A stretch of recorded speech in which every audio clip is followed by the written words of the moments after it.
The Marriage of Heaven and Hell by William Blake. The argument. Rintra roars and shakes his fires in the burdened air, hungry clouds swell on the deep. Once meek, and in a perilous path, the just man kept his course along the vale of death. Roses are planted where thorns grow, and on the barren heath sing the honeybees. Then the perilous path was planted, and a river and a spring on every cliff and tomb, and on the bleached bones red clay brought forth till the villain left the paths of ease to walk in perilous paths, and drive the just man into barren climes.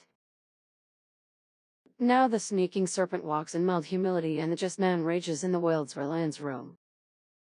Rintra roars and shakes his fires in the burdened air, hungry clouds swell on the deep. As a new haven is begun, and it is now 33 years since its advent, the eternal hell revives. Soot and morgue is the angel sitting at the tom, his writings are the len claws folded up. Now is the dominion of Adam, and the return of Adam into paradise. See Isaiah Xiv. X. Chat. Without contraries is no progression. Attraction and repulsion, reason and energy, love and hate, are necessary to human existence. From these contraries sprang what the religious call good and evil.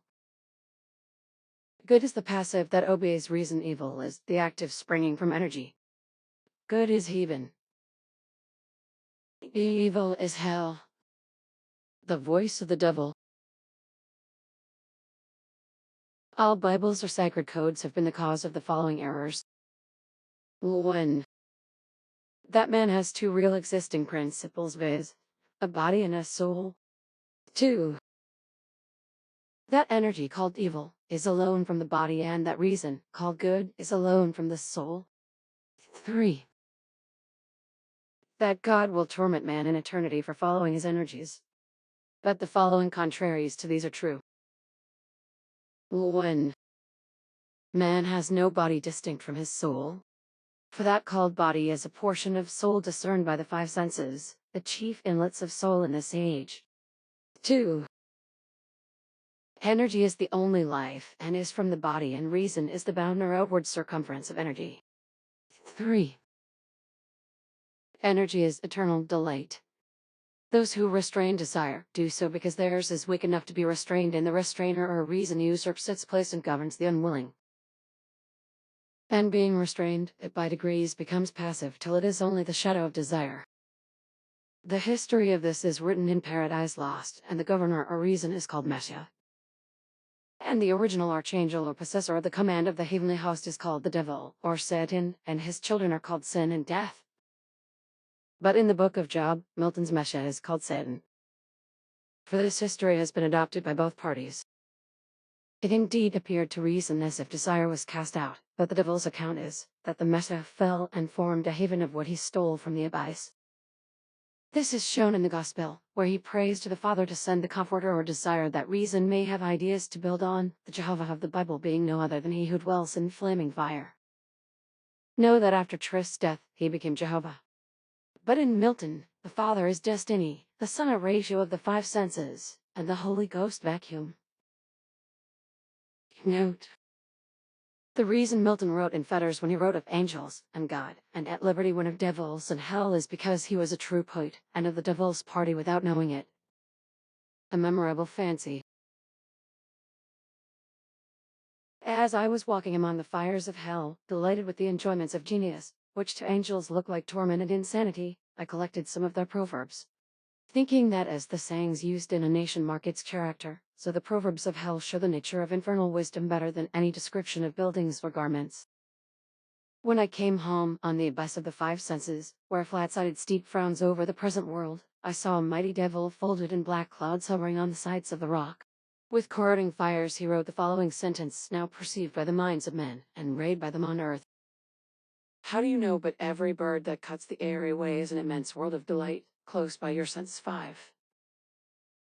In seedtime learn, in harvest teach, in winter enjoy. Drive your cart and your plough over the bones of the dead. The road of excess leads to the palace of wisdom. Prudence is a rich ugly old maid courted by incapacity. He who desires, but acts not, breeds pestilence. The cutworm forgives the plough.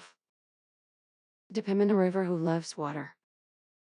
A fool sees not the same tree that a wise man sees. He whose face gives no light shall never become a star. Eternity is in love with the productions of time. The horrors of folly are measured by the clock, but of wisdom no clock can measure. All wholesome food is caught without a net or a trap. Bring out number, weight, and measure in a year of dearth. No bird soars too high if he soars with his own wings. A dead body revenges not injuries. The most sublime act is to set another before you. If the fool would persist in his folly, he would become wise. Folly is the cloak of knavery. Prisons are built with stones of law, brothels with bricks of religion. The pride of the peacock is the glory of God. The lust of the goat is the bounty of God. The wrath of the lion is the wisdom of God. The nakedness of woman is the work of God. Excess of sorrow loves, excess of joy weeps. The roaring of lions, the howling of wolves, the raging of the stormy sea, and the destructive sword are portions of eternity too great for the eye of man. The fox condemns the trap, not himself. Joys impregnate, sorrows bring forth. Let man wear the fell of the lion, woman the fleece of the sheep. The bird a nest, the spider a web, man friendship. The selfish-smelling fool and the sullen-frowning fool shall be both thought wise that they may be erode. What is now proved was once only imagined. The rat, the mouse, the fox, the rabbit watch the roots, the lion, the tiger, the horse, the elephant watch the fruits. One thought fills immensity. Always be ready to speak your mind, and a base man will avoid you. Everything possible to be believed is an image of truth. The eagle never lost so much time as when he submitted to learn of the crow. The fox provides for himself, but God provides for the lion. Think in the morning, act in the noon, eat in the evening, sleep in the night. He who has suffered you to impose on him knows you. As the plough follows words, so God rewards prayers. The tigers of wrath are wiser than the horses of instruction. Expect poison from the standing water. You never know what is enough unless you know what is more than enough. Listen to the fool's reproach, it is a kingly tittle. The eyes of fire, the nostrils of air, the mouth of water, the bird of earth. The apple tree never asks the beech how he shall grow, nor the lean horse how he shall take his prey. The thankful receiver bears a plentiful harvest. If others had not been foolish, we should have been so. The soul of sweet delight can never be defiled. When thou seest an eagle, thou seest a portion of genius. Lift up thy head. As the caterpillar chooses the fairest leaves to lay her eggs on, so the priest lays his curse on the fairest joys. To create a little flower is the labor of ages. Day embraces, bless, relaxes. The best wine is the oldest, the best water the newest. Prayers pluff not, praises rip not, joys long not, sorrows weep not. The head sublime, the heart pathos, the genitals beauty, the hands and feet proportion. As the air to a bird, or the sea to a fish, so is contempt to the contemptible. The crow wished everything was black, the owl that everything was white. If the lion was advised by the fox, he would be cunning. Improvement makes straight roads, but the crooked roads without improvement are roads of genius. Sooner murder an infant in its cradle than nurse enacted desires. Where man is not, nature is barren. Truth can never be told so as to be understood and not to be believed. Enough! Or too much. The ancient poets animated all sensible objects with gods or geniuses, calling them by the names and adorning them with properties of woods, rivers, mountains, lakes, cities, nations, and whatever their enlarged and numerous senses could perceive. And particularly they studied the genius of each city and country, placing it under its mental deity. Till a system was formed, which some took advantage of and enslaved the vulgar by attempting to realize or abstract the mental deities from their objects. Thus began priesthood. Chosen forms of worship from poetic tales. And at length they pronounced that the gods had ordered such things. Thus men forgot that all deities reside in the human breast. The prophets Isaiah and Ezekiel dined with me, and I asked them how they dared so roundly to assert that God spoke to them, and whether they did not think at the time that they would be misunderstood, and so be the cause of imposition. Isaiah answered, I saw no God, nor heard any in a finite organical perception, but my senses discovered the infinite everything and is always then pursued, and remain confirmed. That the voice of honest indignation is the voice of God, I cared not for consequences, but wrote. Then I asked, "'Tis a firm persuasion that a thing is so, make it so." All poets believe that it does, and in ages of imagination this firm persuasion removed mountains, but many are not capable of a firm persuasion of anything. This, said he, like all firm persuasions, is come to pass, for all nations believe the Jews' code, and worship the Jews' God, and what greater subjection can be? I heard this with some wonder, and must confess my own conviction. After dinner I asked Isaiah to favor the world with his lost works. He said none of equal value was lost. Ezekiel said the same of his. I also asked Isaiah what made him go naked and barefoot 3 years. He answered, The same that made our friend Diogenes the Grecian. I then asked Ezekiel why he had done and lay so long on his right and left side. He answered, The desire of raising other men into a perception of the infinite. This the North American tribes practice. And is he honest who resists his genius or conscience, only for the sake of present ease or gratification? The ancient tradition that the world will be consumed in fire at the end of 6,000 years is true, as I have heard from hell. For the cherub with his flaming sword is hereby commanded to leave his guard at the tree of life, and when he does, the whole creation will be consumed and appear infinite and holy, whereas it now appears finite and corrupt. This will come to pass by an improvement of sensual enjoyment. But first the notion that man has a body distinct from his soul is to be expunged. This I shall do by printing in the infernal method by corrosives, which in hell are salutary and medicinal, melting apparent surfaces away, and displaying the infinite which was hid. If the doors of perception were cleansed, everything would appear to man as it is, infinite. For man has closed himself up, till he sees all things through narrow chinks of his cavern. I was in a printing house in hell, and saw the method in which knowledge is transmitted from generation to generation. In the first chamber was a dragonman clearing away the rubbish from a cave's mouth within. A number of dragons were hollowing the cave. In the second chamber was a viper folding round the rock in the cave, and others adorning it with gold, silver, and precious stones. In the third chamber was an eagle with wings and feathers of air. He caused the inside of the cave to be infinite. Around were numbers of eagle-like men, who built palaces in the immense cliffs. In the fourth chamber were legions of flaming fire raging around and melting the metals into living fluids. In the fifth chamber were unnamed forms, which cast the metals into the expanse. There they were received by men who occupied the sixth chamber and took the forms of books, and were arranged in libraries. The giants who formed this world into its essential existence and now seem to live in it in chains are in truth the causes of its life and the sources of all activity. But the chains are the cunning of weak and tame minds, which have power to resist energy, according to the proverb. The weak in courage is strong in cunning. Thus one portion of being is the prolific, the other the devouring. To the devourer it seems as if the producer was in his chains, but it is not so. He only takes portions of existence and fancies that the whole. But the prolific would cease to be prolific unless the devourer as a sea received the excess of his delights. Is not God alone the prolific? Answer. God only acts in his existing beings or men. These two classes of men are always upon earth, and they should be enemies. Whoever tries to reconcile them seeks to destroy existence. Religion is an endeavor to reconcile the two. Note: Jesus Christ did not wish to unite, but to separate them, as in the parable of sheep and goats, and he says, I came not to send peace, but a sword. Messiah, or Satan, or Tempter, was formerly thought to be one of the antediluvians who are our energies. A memorable fancy. An angel came to me and said, A pitiable foolish young man. O horrible, O dreadful state. Consider the hot burning dungeon thou art preparing for thyself to all eternity, to which thou art going in such career. Perhaps you will be willing to show me my eternal lot, and we will contemplate together upon it, and see whether your lot or mine is most desirable. So he took me through a stable, and through a church, and down into the church vault, at the end of which was a mill. Through the mill we went, and came to a cave.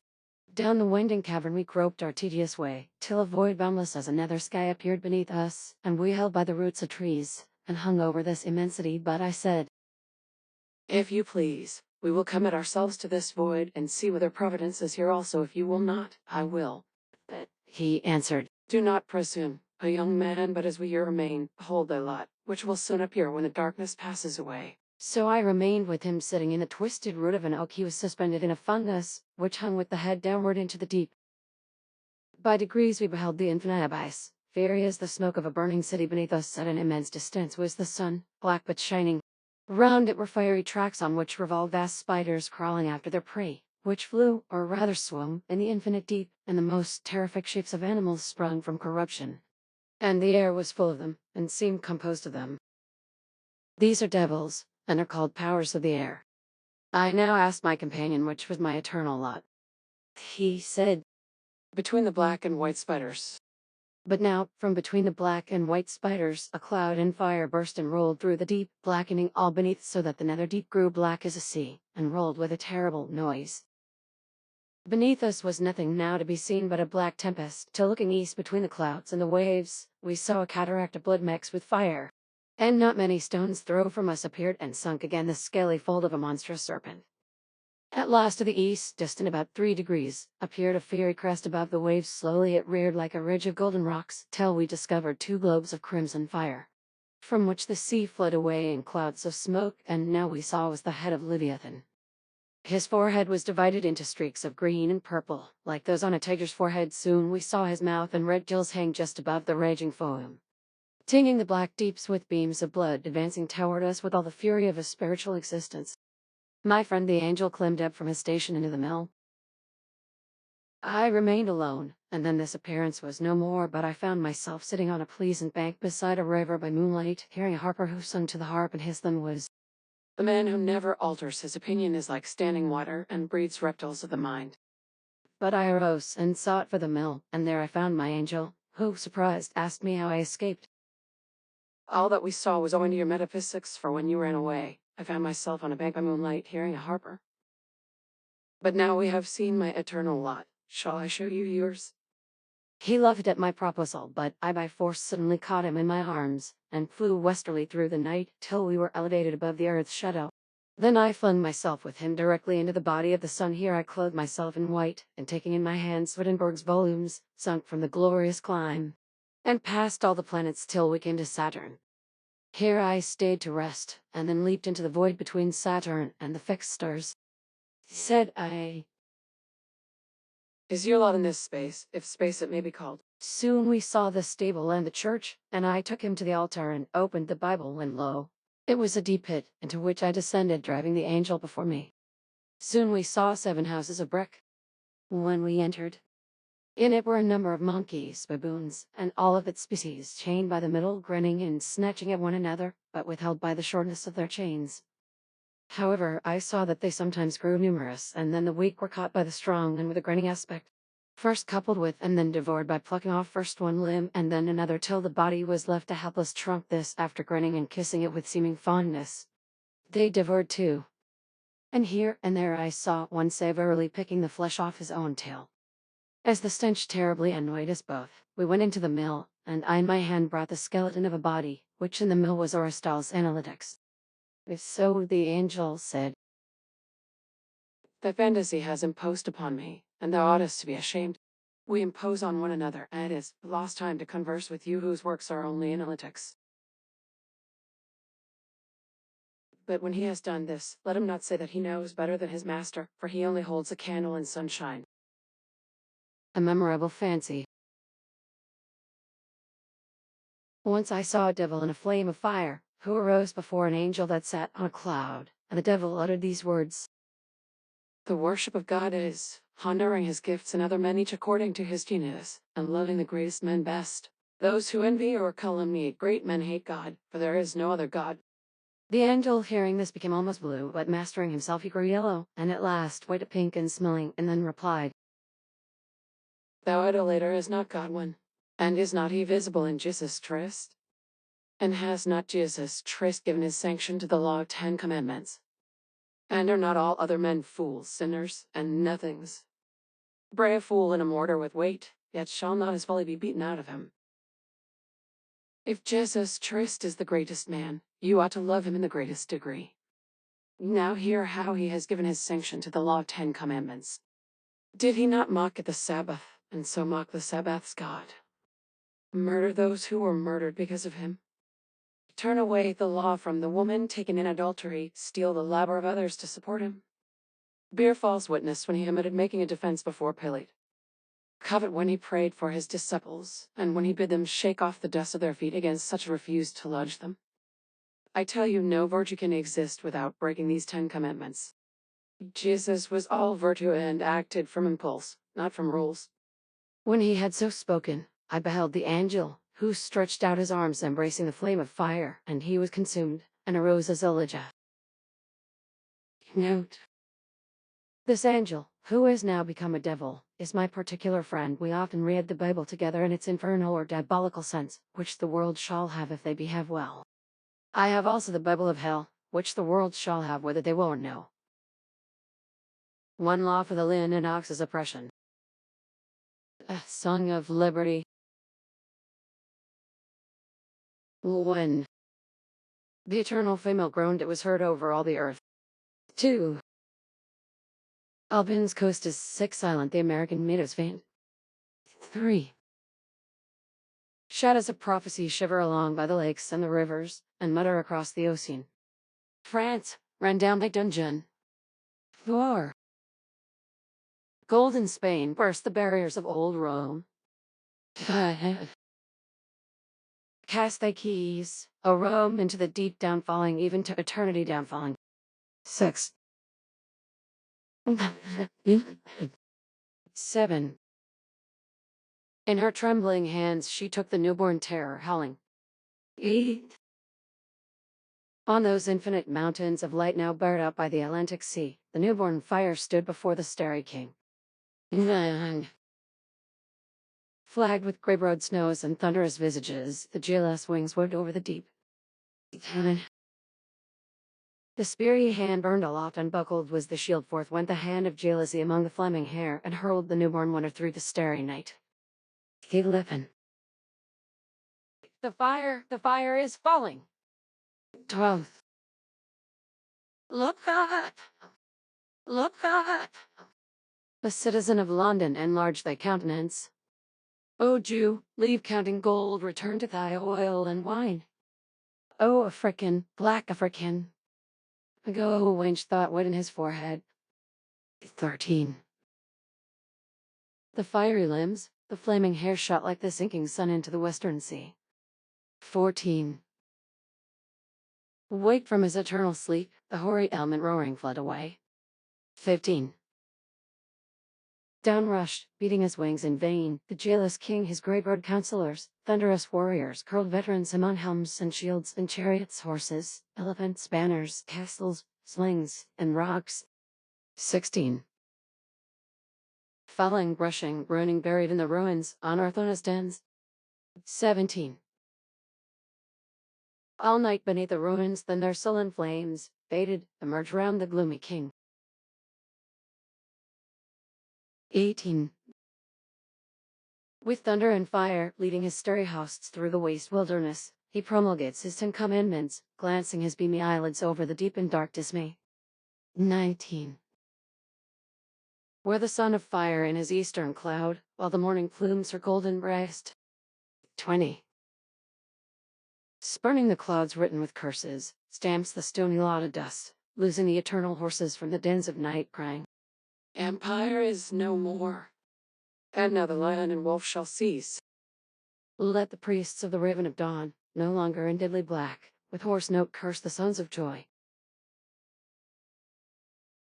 Nor his accepted brethren home tyrant, he calls free, lay the bound or build the roof. Nor pale religious lecher call that virginity that wishes but acts not. For everything that lives is holy.